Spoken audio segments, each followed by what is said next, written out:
जनप्रतिनिधि, कर्मचारी, अधिकारीगण, सेवानिवृत्त कर्मचारी, युवा भाई बहन, बेटे बेटियां, आज हम यहाँ पर हमारे पूर्वज जिन्होंने शिक्षा के लिए अपना त्याग दिया, बलिदान दिया, उसके लिए हम लोग यहाँ पर इकट्ठे हुए हैं। एक मूर्ति हम लोगों ने पिछले साल लगाई, 2 मूर्तियां हम लोगों ने इस साल लगाई। यह स्थान हमारे पूर्वजों के जितने भी महापुरुष हैं, जिन्होंने हमारे लिए त्याग बलिदान दिया, उन सब की मूर्तियां यहाँ हम लगाना चाहते हैं। और इसमें आपकी हिस्सेदारी, आपकी भागीदारी, आपका सहयोग जरूरी है। हम ये चाहते हैं कि आने वाले साल संत सुरमाल खराड़ी महाराज लसूड़िया धाम, संत गोविंद गुरु महाराज और संत कुरिया महाराज का मूर्ति भी यहाँ पर लगाना चाहते हैं। तो क्या आप इस बात के लिए सहमत हैं? हाथ ऊंचा करके बताइए। तो ये प्रस्ताव आज पास हो गया कि आने वाले साल 3 मूर्तियां और लगेगी। वीर संत सुरमाल खराड़ी महाराज नंबर 1, संत गोविंद गुरु महाराज नंबर 2 और संत कुरिया महाराज का 3 एक साथ मूर्तियां लगेगी। और यह 3 मूर्तियां लगने के बाद क्लोज हो जाएगा, समाप्त हो जाएगा, ऐसा नहीं है। और भी हमारे महापुरुष हैं, क्योंकि यह आदिवासी प्रेरणा स्थल बन रहा है। तो आदिवासी किस किस से प्रेरणा लेता है, उन सभी महापुरुषों का मूर्तियां यहाँ पर क्रमशः लगती जाएगी। तो ये बात हमें ध्यान रखनी होगी। इसको ध्यान में रखते हुए हमारे साथियों का, सामाजिक कार्यकर्ताओं का, कर्मचारी अधिकारियों का आप लोगों को सहयोग अनवरत बनाए रखना है। ये बात मैं एक बात कहना चाहता हूँ। दूसरी बात, अभी हम लोगों ने सेवानिवृत्त कर्मचारियों का सम्मान किया। आज तक सेवानिवृत्त कर्मचारी सेवानिवृत्त हो गए और फिर या तो घर पे रहते हैं या फिर लाइन में लगते हैं। कौन सी लाइन? अब तो नौकरी पूरी हो गई, अब मेरे को कुछ मिल जाए। भाई 30-35 साल तक तो तुमको बहुत कुछ मिला है, अभी फिर लाइन में लगे हुए हो। कौन सी लाइन? टिकट वाली लाइन। मेरे क्या जा रहा है? अब आप लोगों को 30-35 साल तक आपने समाज का लाभ लिया और समाज का सर्टिफिकेट नहीं लगाया होता तो ये लाभ नहीं मिलता। क्या मिलता? समाज के सर्टिफिकेट के बगैर कोई सर्विस लग सकता था? नहीं लग सकता था। तो आपने लाभ लिया और फिर लाइन में लगे हुए हो। तो मैं आपका विरोधी नहीं हूं, लाइन में लगना चाहिए, इसके लिए मनाही नहीं है। लेकिन आपका जीवन इतना बहुत अच्छा चला, उसके बीच में आपका बहुत सारा अनुभव है, तो आपको हम दूसरा काम सौंपना चाहते हैं। लाइन में भी रहिए, अपना नहीं है, लेकिन एक दूसरा काम सौंपना चाहते हैं। दूसरी बात, हमारे समाज के संत लोग हैं, मेट, कोटवाड़, दीवानी, दीवान, भंडारी और बहुत सारे। और तीसरा, हमारे समाज के परंपरागत आदि अनादि काल से कमेटी मुखी, पटेल, ये परंपरागत लीडरशिप है। ये तीसरा हो गया। और चौथा, वर्तमान सरपंच। क्या सरपंच किसी पार्टी का होता है? भाई, क्या सरपंच किसी पार्टी का होता है? नहीं होता है। तो ये 4 लोगों को हम लोग कुछ काम देना चाहते हैं। और वो काम बहुत जरूरी है।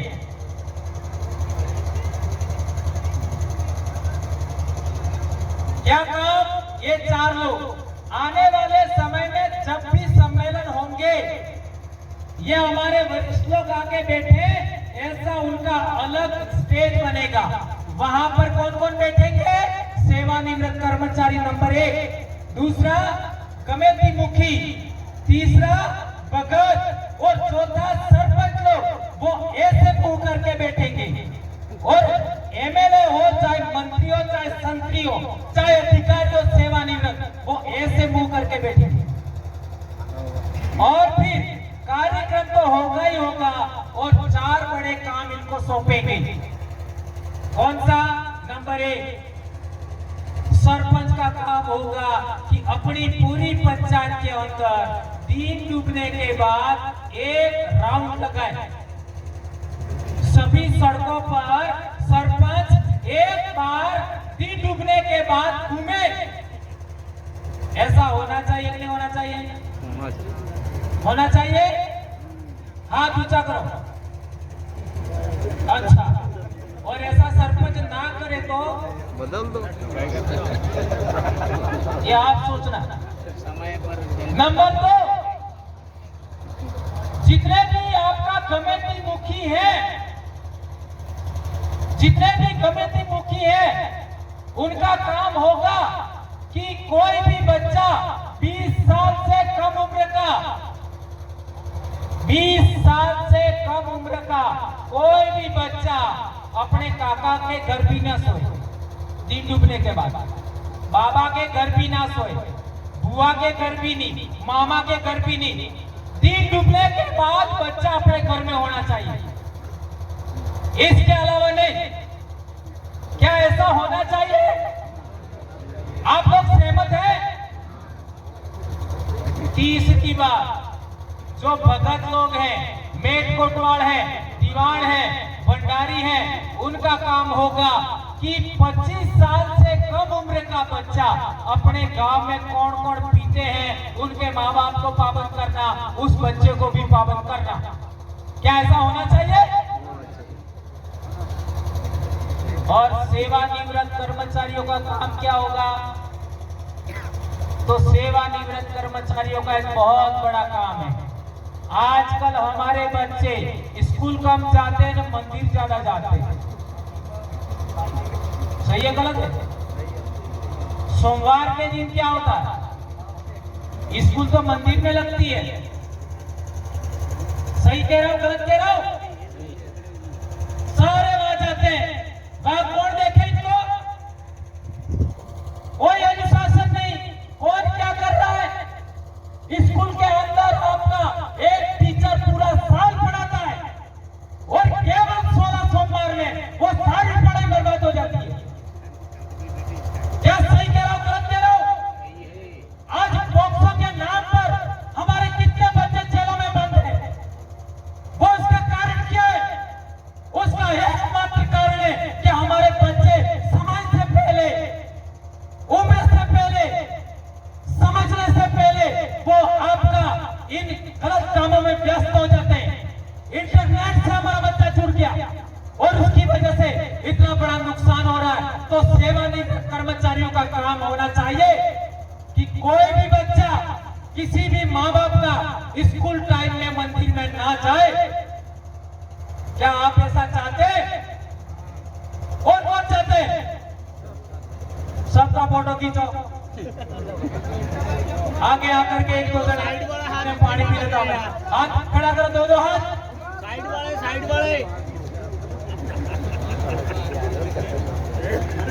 ठीक है, उधर सामने। यदि ये 4 काम हो गए तो जितने पुलिस भाई भी यहाँ सुन रहे हैं, प्रशासन सुन रहा है, कलेक्टर सुने, एसपी सुने, मुख्यमंत्री सुने, प्रधानमंत्री सुने, मंत्री संतरी सुने, आज हमारे लाखों बच्चे जेलों में सड़ रहे हैं। माननीय आपका राष्ट्रपति ने भी कहा था कि कई लोग बगैर किसी कारण के जेलों में सड़ रहे, उसमें से मैं मानता हूं 40% की कमी आ जाएगी। 40% की कमी, ये 4 काम कर लेते हैं हम लोग को। ये बहुत बड़ी बात है मेरे भाइयों। और पॉक्सो के अंदर आज कितने बच्चे बगैर किसी कारण के आपका जेलों में सड़ रहे हैं। 20 साल का जेल हो जाती है, फिर बाहर के क्या करें। और आज छोटे छोटे बच्चे, 10वीं क्लास का बच्चा, 12वीं क्लास का बच्चा, लड़का लड़की फांसी खा रहे हैं। अरे मैं पैदा हुआ, मेरी उम्र के जो लोग बड़े पैदा हुए, ये जो बड़े बुजुर्ग हैं उनको पूछो, वो पैदा हुए तब कौन फांसी खाता था? एक भी फांसी खा नहीं रहा था। नहीं, तुम 7 फांसी खा लोगे तो फिर तुम्हारा जन्म होगा, ऐसा सोचते हो? नहीं होगा। कई लोग तो इस भ्रम में कि हमारे पास तो जन्म था है, ने हाथी था है? आणि जिंदगी में हाथी नहीं सीपा मर जो तो और ही सीपा मरे। अरे नालायक को नहीं जन्म होगा, हाथी तो थवानो दूर की बात है, पुनर्जन्म नहीं होता है। ये भ्रम में मत रहो। ये सारी बीमारी इन मंदिर वालों ने हमारे दिमाग में ठूसी है, पहले नहीं था ये। और एक महत्वपूर्ण बात, हमारे समाज के अंदर आज हॉस्पिटल में जाओ, 4 ग्राम 5 ग्राम सभी महिलाओं का खून होता है, सबको खून चढ़ाना पड़ता है पहली डिलीवरी के टाइम। ये कैसे हुआ? पहले हमारी औरतें, हमारी महिलाएं बच्चों को जन्म देती थी, उनको खून की जरूरत नहीं था। आज क्यों है? उसका एकमात्र कारण है दुनिया भर के व्रत, ये व्रत वो व्रत। आदमी की उम्र बढ़ानी है व्रत, औरत की उम्र बढ़ाने का व्रत क्यों नहीं? घर में खुशहाली लानी है व्रत, भाई माते पारे व्रत, सूठी कपाई गई व्रत। अरे क्या कर रहे हो? कितना समझाएंगे? अरे तुम्हारे लिए बोल करके मेरे ऊपर एफआईआर हो गई, और वो भी इन राजनीतिक महिलाओं को आगे करके करवाया। कितनी बार एफआईआर हुआ? किस लिए? तुम्हारे लिए। और वो भी मेरी मर्जी से नहीं बोला था, वहां के लोगों ने कहा कि पहले वाले मार साहब ने कहा है, वही आप कह दोगे, लोग मान लेंगे। और वो भी महिलाएं बैठी थी, माँ बाप बैठे थे, ग्राम सभा की मीटिंग थी, अभिभावकों के कहने पर बोला। कब तक होगा ये? हमारे समाज की बहन बेटियों बहुओं का वजन कम हो रहा है, शादी के टाइम कितना वजन हो रहा है, कौन बोलेगा? या तुम्हारे नौकरी, बड़े बड़े नौकरी करने वाले ऑफिसर नहीं बोलते, तुम्हारे नेता नहीं बोलते, तुम्हारे सरपंच नहीं बोलते, तुम्हारे कमेटी मुखी नहीं बोलते, तुम्हारे ये छोटे छोटे छुटपुए नेता नहीं बोलते, कौन बोलेगा? मेरे को किसी का वोट चाहिए, इसलिए मैं बोल रहा हूं। और क्या कर लेंगे? चला नौकरी छुड़वा देंगे, क्या कर लेंगे? पर सच बोलना होगा, क्योंकि हम लोग पढ़े लिखे लोग हैं। अच्छा, पढ़े लिखे का अर्थ क्या होता है?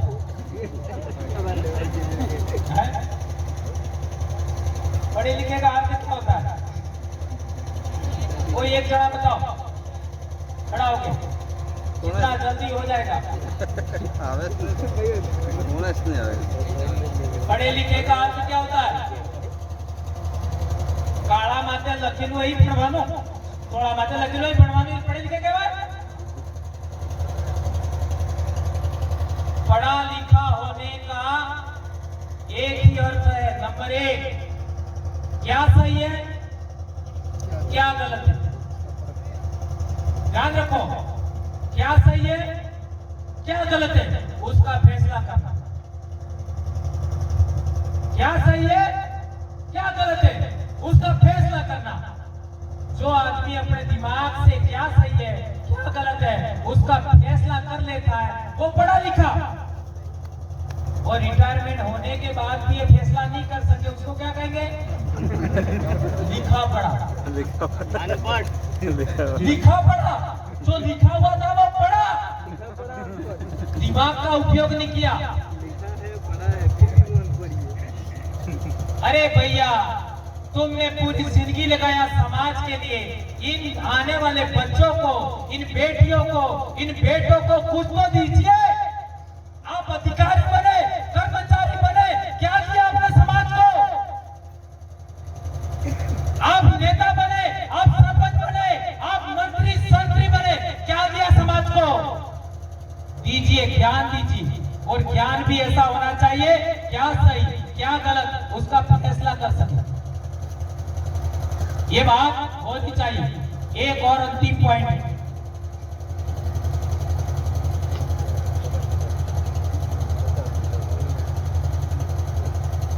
हाँ, हमारे समाज के अंदर आज तक कई लोग हैं जो दूसरों के बाप को अपना बाप कहते हैं। हमारे समाज में हॉकी आई रे, हॉकी आई रे, होको बाप रे। बहुत कठिला ऐसे शब्द बोलना मुझे अच्छा नहीं लगता, पर आज तक डूंगरपुरी नहीं, बांसवाड़ा ही नहीं, प्रतापगढ़ ही नहीं, पूरे देश के आदिवासी इलाके के अंदर, पूरे देश के आदिवासी इलाके के अंदर इतिहास पढ़ो, पता लगाओ।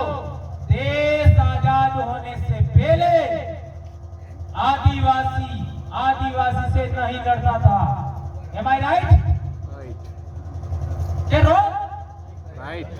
आदिवासी से नहीं लड़ता था।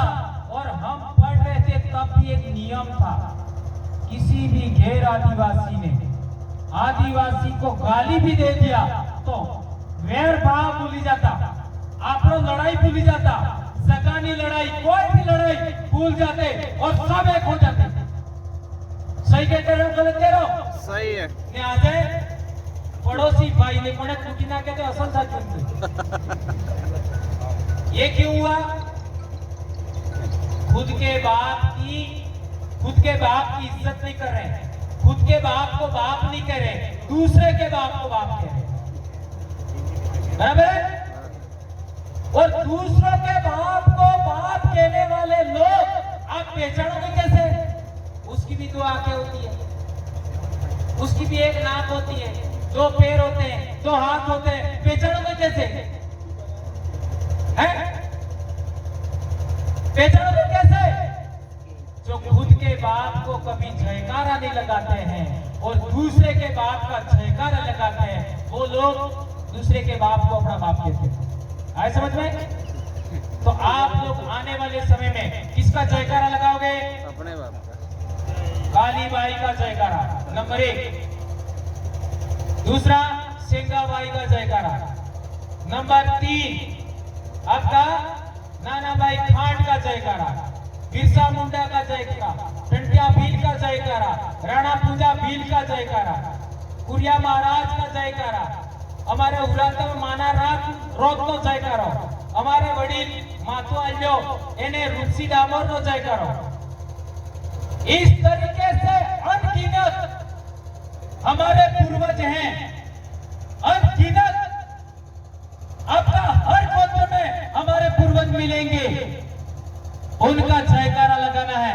लेकिन जो बाप हमारा नहीं है, जो हमारे समाज का आदमी नहीं है, उसका जयकारा नहीं लगाओगे। क्या इस बात को मानोगे? कौन कौन मानोगे? ये भी फोटो ले लेना, मैं देखूंगा आने वाले साल। हमारे समाज के बाप के अलावा किसी का जयकारा नहीं लगाएंगे हम लोग। क्यों? ये बहुत अहम बात है, इसलिए कि हम इसी धरती में पैदा हुए, हमारे बाप दादे। ध्यान रखो, बहुत अहम बात कह रहा हूं, हमारे बाप दादे इसी धरती में पैदा हुए, हम कहीं बाहर से नहीं आए, न हम कहीं बाहर से गए।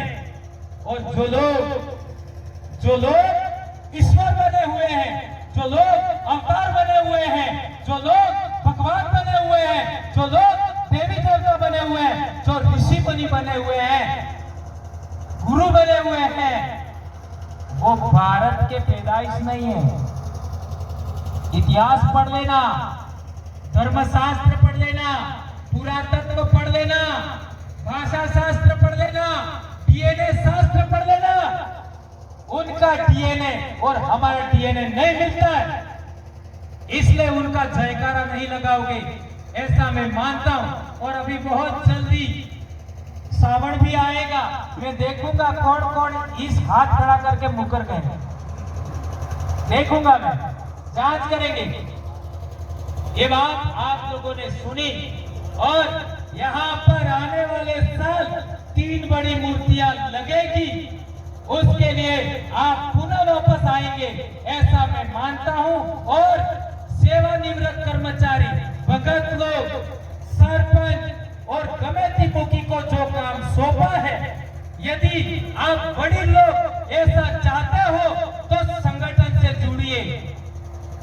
हमारा युवाओं के लिए आपका 3 बड़े संगठन है, बिल प्रदेश विद्यार्थी मोर्चा, बिल प्रदेश युवा मोर्चा, बिल प्रदेश मुक्ति मोर्चा।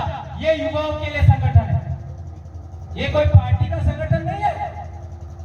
और कर्मचारी गणसंघ भी है, उसमें सेवानिवृत्त कर्मचारी भी ले सकते हैं, कमेटी मुखी संघ भी है, सरपंच संघ भी है, भक्तों का भी संगठन है, महिलाओं का भी संगठन है, उसमें जुड़िए। महिला संगठन से जुड़ने के लिए एक कंडीशन है, वो महिला शादीशुदा होनी चाहिए। महिला संगठन से जुड़ने के लिए वो महिला शादीशुदा होनी चाहिए और उसका पति यहाँ कार्यकर्ता होना चाहिए अपना। ऐसा क्यों कह रहा हूं मैं? क्योंकि कई सारी बातें बाद में आती हैं और उसके लिए मैं उदाहरण देना चाहूंगा। गर्दभील राजा था उज्जैन में भीलों का, उसको मारने के लिए क्या इतिहास है? जैन समाज की एक महिला से शादी करना चाहता था, ऐसा ही इतिहास है ना। डूंगरपुर में डूंगर बरंडा का इतिहास क्या है? एक जैन समाज की लड़की थी, उससे शादी करना चाहता था, बराबर है गलत है? इसीलिए हम लोगों ने नियम बनाया है महिला संघ के लिए कि वो शादीशुदा होनी चाहिए, नंबर 1, और नंबर 2 उसका पति हमारा कार्यकर्ता होना चाहिए। ये गलत है, राइट है? सही है। और ये कोई मैंने नियम नहीं बनाया, मैं बोल रहा हूं, लेकिन हमारे डीसीसी में ये सब नियम फाइनल हुए, ठीक है। और आज यहाँ पर जो कमेटी हमारे मुखी और जितने वरिष्ठ लोग आए हैं, आपसे मैं आग्रह करता हूं कि आप आगे रहिए, हम आपके पीछे चलेंगे। आपको जिंदगी में जो सम्मान नहीं मिला, जो काम नहीं हुए, वो सब काम होंगे।